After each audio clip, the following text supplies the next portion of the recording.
আজি আমি যেটো ৰাইডত ওলাইছো বিৰাট ইন্টাৰেষ্টিং সাবজেক্ট আজিৰ ৰাইডটোৰ বিষয়ে বেছি ডিটেইল কোৱাৰ আগতে বা আমি কলৈ গৈ আছো সেইখিনি বহলাই কোৱাৰ আগতে আজি ৰাতিপুৱা 6টা 6:30 বজাৰ ভিডিঅ' ক্লিপ অলপ চাওঁ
যোৱা যেটো ব্লগ আছিল তাত নামেৰিত মই দেখুৱাইছিলোঁ যে মোৰ বন্ধু ভাইটি অলকেশে নামেৰিত এটা হাতী আৰু এটা বাঘ তাৰ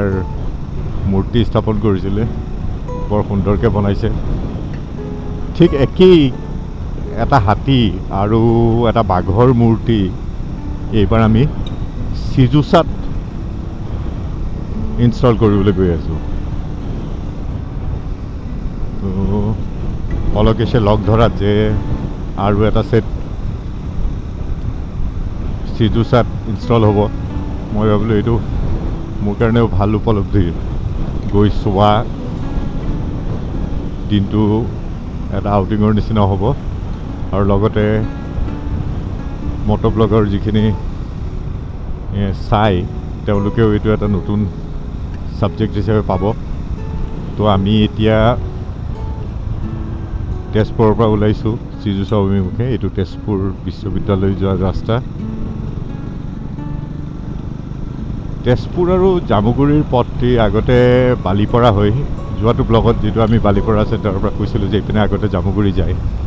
সেই সময়ত জামুগুৰি যাবলৈ প্ৰায় 1 ঘণ্টা সময় লাগে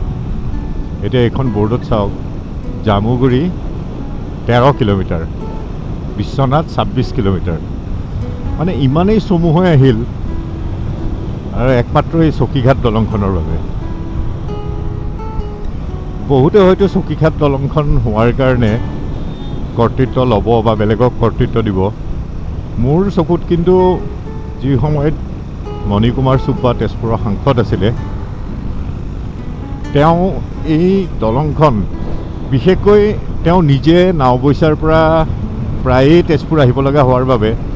আৰু তেওঁ উপলব্ধি কৰিছিল যে জামুগুৰিৰ পৰা ইমান সহজতে আহি তেজপুৰলৈ ল'ব পাৰি কিন্তু যিহেতু এই চকীঘাটৰ ওপৰত এসময়ত কাঠৰ দলং আছিল গতিকে সকলোৱে জানে যে জামুগুৰিৰ পৰা আগতে মানুহে দিনতীয়া বেহা বেপাৰ কৰিবলৈও তেজপুৰলৈ আহিছিল সেইবাবে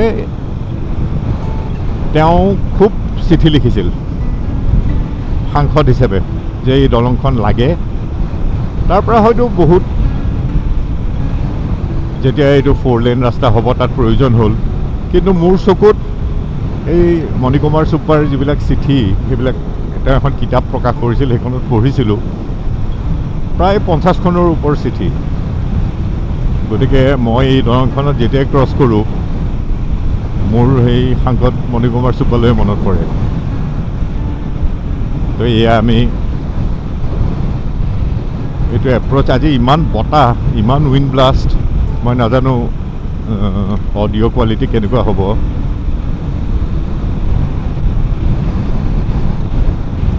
আৰু ইমান ধূলি হ'বই ফাগুন মাহৰ আজি প্ৰথমটো শনিবাৰ। এয়া আমি ভৰলী নদীৰ ওপৰত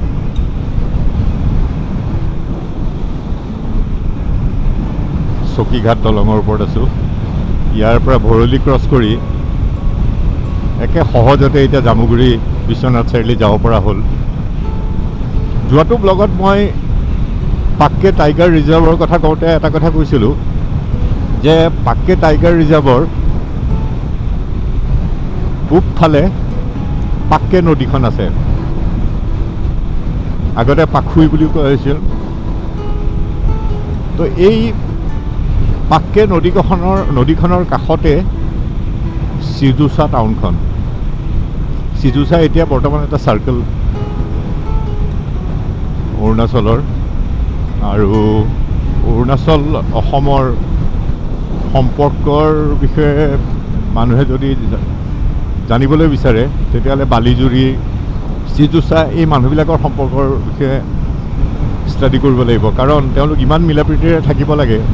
কাৰণ তেওঁলোকে এজনে আনজনৰ ওপৰত ডিপেণ্ডেণ্ট। তো আমি ছিজোছালৈ গৈ আছোঁ। এই হাতী আৰু বাঘটো ছিজোছাত স্থাপন কৰা হ'ব, আৰু সেই ছিজোছা গৈ সেইদিনা কোৱা পাক্কে নদীখনো দেখা পাম, কাৰণ পাক্কে নদীৰ পাৰতেই ছিজোছা।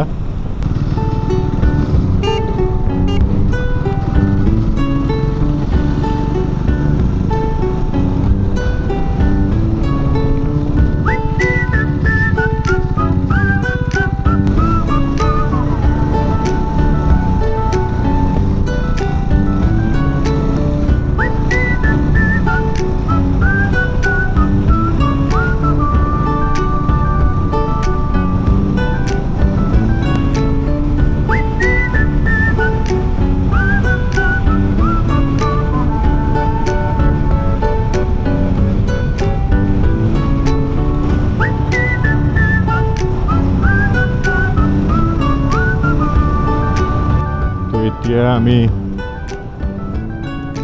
পুৰণি ৰাস্তাটোৰে অহাসকলে হয়তো এইখিনি ভালদৰে চিনি পাব, ছিজোছা যোৱা ৰাস্তা। আগৰ দিনত ইমান সময়ত হয়তো আমি বালিপৰাহে কোনোমতে পালোঁ হয়, কিন্তু বৰ্তমান এই চকীঘাট দলঙৰ বাবে আৰু ৰাজপথ এনেকুৱা হৈছে, বাটপথ, যে ছিজোছাও বৰ বেছি দূৰ নলগা যেন হ'ল। আমি টুপিয়া ক্ৰছ কৰি ওলালোঁ।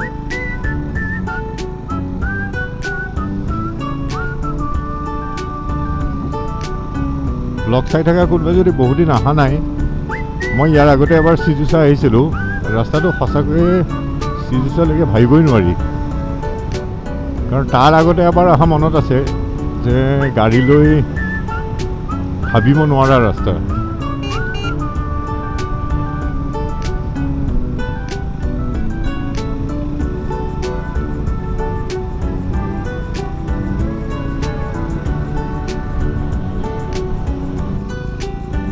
তো আমাৰ বাঘ আৰু হাতী আহি ৰঙা চকুৱা পাইছেহি।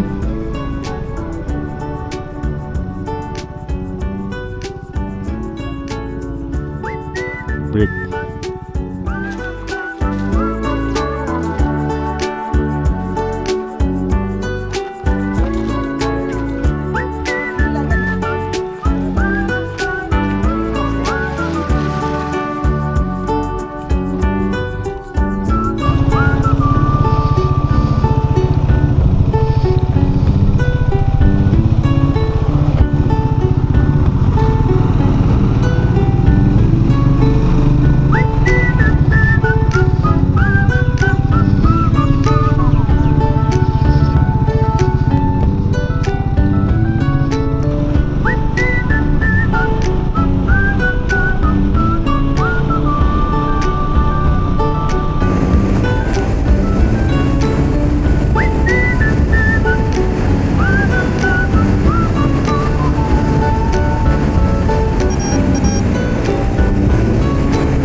ছেইজোছা আৰু মাত্ৰ 6 মিনিটৰ ৰাস্তা।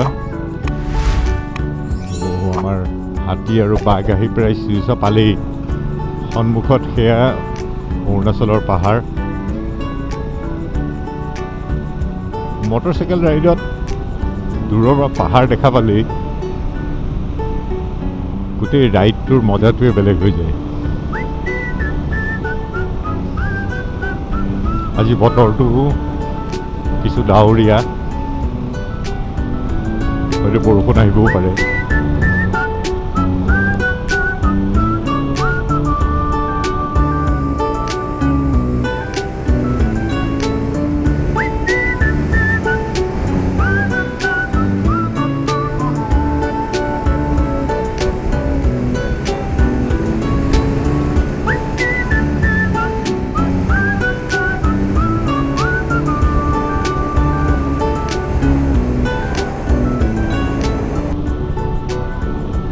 আমি প্ৰায় পাক্কেৰি ভাৰৰ কাষ পাইছোঁহি। আগতে পাখুই ফৰেষ্ট ৰিজাৰ্ভ হিচাপে জনাজাত আছিলে। পিছত নৈখনৰ নাম পাক্কে ৰখা হ'ল।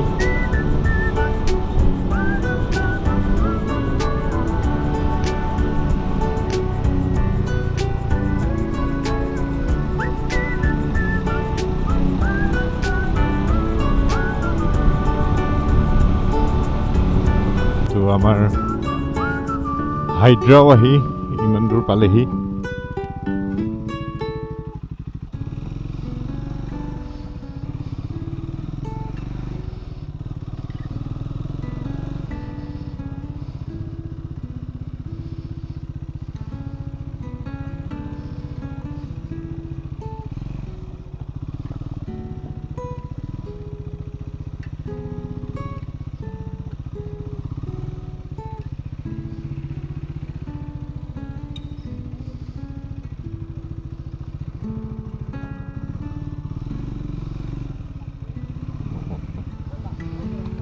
এওঁলোকৰ লগতে হাতীৰ লগত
অশেষ কষ্ট আৰু বুদ্ধিৰ মূৰত হাতী আৰু বাঘ আহি ছেইজোছাৰ পাক্কে নদীৰ পাৰ পালেহি। স্লুইচ গেট তাৰ কাষতেই।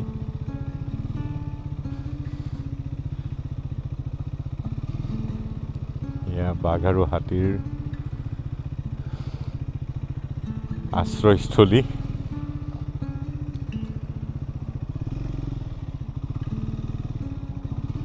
আমি পাক্কে নদীৰ একেবাৰে কাষতেই মটৰচাইকেলখন ৰাখোঁ। তো এইখনেই পাক্কে টাইগাৰ ৰিজাৰ্ভ। নামেৰি টাইগাৰ ৰিজাৰ্ভৰ পৰা আহি অৰুণাচলতে পাক্কে টাইগাৰ ৰিজাৰ্ভ, তাৰ পূবফালেদি বৈ যোৱা এইখন পাক্কে নদী।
এইটো এটা নামেৰি টাইগাৰ ৰিজাৰ্ভ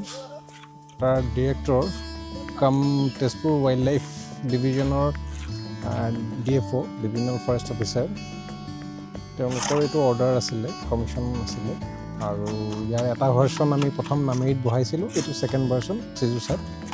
যদিও জেগাটো Seijosa এইটো আণ্ডাৰ নামেৰি টাইগাৰ ৰিজাৰ্ভৰ এৰিয়া আৰু এইটো ফাইবাৰ গ্লাছত কৰা হৈছে FRP fibre-reinforced polymer আৰু হাইপাৰ ৰিয়েলিষ্টিক এটা ট্ৰিটমেণ্ট দিয়াৰ চেষ্টা কৰা হৈছে যদিও কিমান দূৰ হৈছে মই ক'ব নোৱাৰোঁ আউটডোৰত ইয়াৰ লাইফ 20-25 years উইথ মেইনটেনেঞ্চ বাকী আপোনাৰ সন্মুখত আছে আৰু যি আছে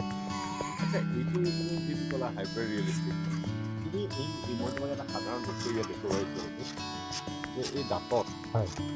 ধৰা দাঁতৰ যিবিলাক যদি কোনোবাই চায় সেইবিলাক তুমি ষ্টাডি কৰোঁতে কি সঁচা হাতী মই বাৰু এইটো জানো যে তুমি সৰুৰ পৰা হাতী লৈ পেলাই নাই এইটো সঁচা হাতী একদম ৰিয়েল লাইফত হাতীৰ পিঠিত বহি হাতীৰ ভৰিৰ তলত বহি বিভিন্ন ধৰণে হাতী ষ্টাডি কৰি পেলাই উইথ ফটোগ্ৰাফছ উইথ ড্ৰয়িংছ আৰু বিভিন্ন ধৰণে লেন্সেৰে খালী চকুৰে বহু ধৰণে হাতী ষ্টাডি কৰি পেলাই এইটো বনোৱা হৈছে ইয়াত শুংবিলাকৰ এটা ইণ্টাৰেষ্টিং হাতীৰ নোমবিলাক বিভিন্ন জেগাত বডিৰ বিভিন্ন পাৰ্টত তাৰ নোমবিলাকৰ থিকনেছ বেলেগ বেলেগ হয় ইয়াত সেইখিনিলৈকে ফ'ল' কৰাৰ চেষ্টা কৰা হৈছে যেনেকৈ আইব্ৰুবিলাক আমাৰ আইব্ৰুবিলাকৰ থিকনেছটো আৰু হেডৰ নোমবিলাক আৰু মানে আমাৰ থুতৰিটোৰ নোমবিলাক চববিলাকৰ থিকনেছ বেলেগ বেলেগ হয় আৰু ইয়াত তেনেকৈ ধৰণে কৰাৰ চেষ্টা কৰিছোঁ ষ্টাডি কৰি কৰাৰ চেষ্টা কৰিছোঁ এই যিটো কালাৰ থিম হয় কালাৰ থিমটো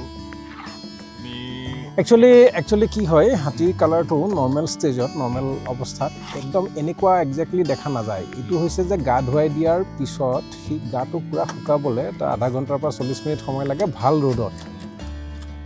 সেই 40 মিনিট সময়ৰ কাৰণেহে তাৰ এই কালাৰটো দেখা যায় চ' আমি এইটো আউটডোৰত কৰা এটা কাৰণ আছে যে এই কালাৰটো যদি আমি একচুৱেলি যদি তাক লেতেৰাকৈ কৰোঁ মানে তাৰ একচুৱেল কালাৰটোৰ পৰা অকণমান ডাল কালাৰ এটা কৰোঁ ই আউটডোৰত ধূলি পৰি সি এটা সময়ত গৈ পেলাই আৰু ডাল হৈ যাবগৈ তেতিয়া সি অৰিজিনেল কালাৰটোৰ পৰা আৰু দূৰলৈ গুচি যাব আমি সেইকাৰণে অৰিজিনেল কালাৰটো ওচৰা ওচৰি ৰাখিব চেষ্টা কৰিছোঁ যাতে সি ধূলি পৰি পেলাই অৰিজিনেল কালাৰটোলৈ আহে তাৰ যিটো কালাৰ একজেক্টলি ইয়াত একজেক্টলি সেই কালাৰটোহে দেখা গৈছে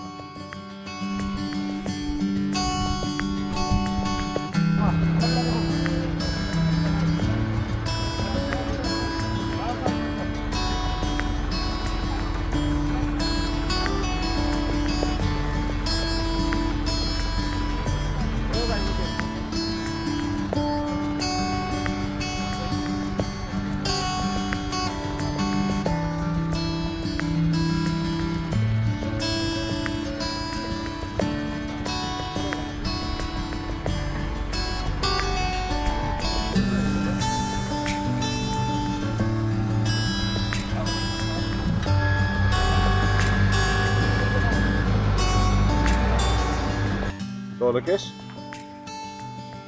প্ৰথম হাতীটো দেখিলোঁ এতিয়া এটা বাঘ কোৱাচোন বাঘটোৰ বিষয়ে বাঘটো ফাইবাৰ গ্লাছেৰে তৈয়াৰী তাৰ একচুৱেল ফাইবাৰ গ্লাছটো কমাৰ্চিয়েল নেম তাৰ ইণ্ডাষ্ট্ৰিয়েল নেমটো হৈছে FRP fibre-reinforced polymer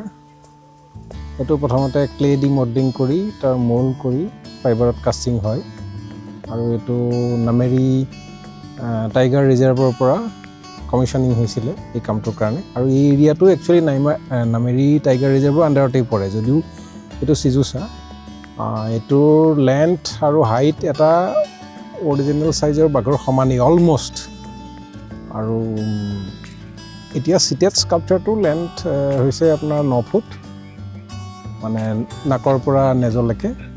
আৰু তাৰ হাইট হৈছে 2.5 ফুট 30 ইঞ্চ আৰু এইটো fibre-reinforced polymer ইয়াত ৰিয়েলিষ্টিক ছাৰ্ফেচ ট্ৰিটমেণ্ট কৰা আছে এইবিলাক পিয়ৰলি কমাৰ্চিয়েল ৱৰ্ক কমিশ্যনিং ৱৰ্ক আৰু ৰাইজে এইটো যেন ফাইন আৰ্টছ বুলি ভুল নকৰে এইটোৱে মোৰ সৰল গোহাৰি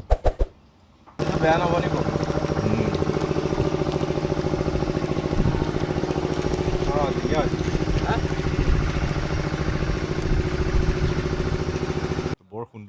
আৰ্টিষ্ট তো সকলোকে মই অলকেশ্বৰ নম্বৰটো দি দিছোঁ স্ক্ৰীণত এই গোটেইখিনি সময়ত নমস্কাৰ আৰু ধন্যবাদ। যাৰ ইণ্টাৰেষ্ট আছে এনেকুৱা ধৰণৰ স্কাল্পচাৰত অলকেশ্বৰক যোগাযোগ কৰক আৰু প্ৰথম পডকাষ্টটো চাব পাৰে তাত অলকেশ্বৰ ক'ৰ পৰা পঢ়িছে কেনেকুৱা জীৱন যাত্ৰা গোটেইখিনি তাত এক্সপ্লেইন কৰা হৈছে থেংক ইউ আপোনাৰ সকলো দৰ্শকলৈকে মোৰ নমস্কাৰ আৰু নিশ্চয় ইয়ালৈ এবাৰ আহিব এইটো চাব তাৰ কাৰণে এটা মোৰ তো এইটো চাওক কি ধুনীয়াকৈ লিখা আছে আই লাভ চিজুচা মোৰ নাম মহেশ বসুমতাৰী হয় আমি আগতে NGO চলাই আছিলে পিকনিক স্পটত যিমানখিনি চোৱা চিতা আৰু আদি যিমানখিনি বনভোজ খাবলৈ অহা প্ৰাকৃতিক মনত বা চাবলৈ আমাৰ চিজুচাত অতিকৈ ভালেই বুলি ক'ব লাগিব ডিচিপ্লিন ৱাইজতো যোনে আহিছে তেখেতবিলাক গম পাইছোঁহে এতিয়া ৰিচেণ্টলি আমি ADC গঠন হৈ গ'ল নামেৰি নেশ্যনেল পাৰ্কত যোনটো আমি ডিপাৰ্টমেণ্টৰ লগত অলৰেডি ADC গঠন কৰা হৈ গ'ল এইটো ADC গঠন কৰাৰ পিছত লগে লগে আমি ভাল এটা পৰিৱেশ পাবলৈ সক্ষম হৈছে অলৰেডি এতিয়া আমি প্ৰথমবাৰতে ক'ব লাগিব আমাৰ এতিয়া আজি সংস্থাপন কৰিছোঁ এই হাতী লগতে এইপিনিত আছিলে আমাৰ বাঘ আছে বহুত দিনৰ আশাটো মানে এতিয়া পূৰণ হ'বলৈ গৈ আছোঁ আমি সেইটোকে আপোনাৰ চেনেলৰ যোগেদি আমি অতি অসমৰ ৰাইজক আমি চাবলৈ কাৰণে বা আহিবলৈ কাৰণে আমি আমাৰ ফালৰ পৰা ADC ফালৰ পৰা অনুৰোধ জনালোঁ মই ইমানখিনি বক্তব্য কৰি আপোনাক ধন্যবাদ দিলোঁ ধন্যবাদ তো সকলোকে অনুৰোধ যে আহক চিজুচালৈ আৰু চিজুচা ইমান ধুনীয়া প্ৰাকৃতিক স্থলী ইয়াকো আপোনালোকে উপভোগ কৰক ধন্যবাদ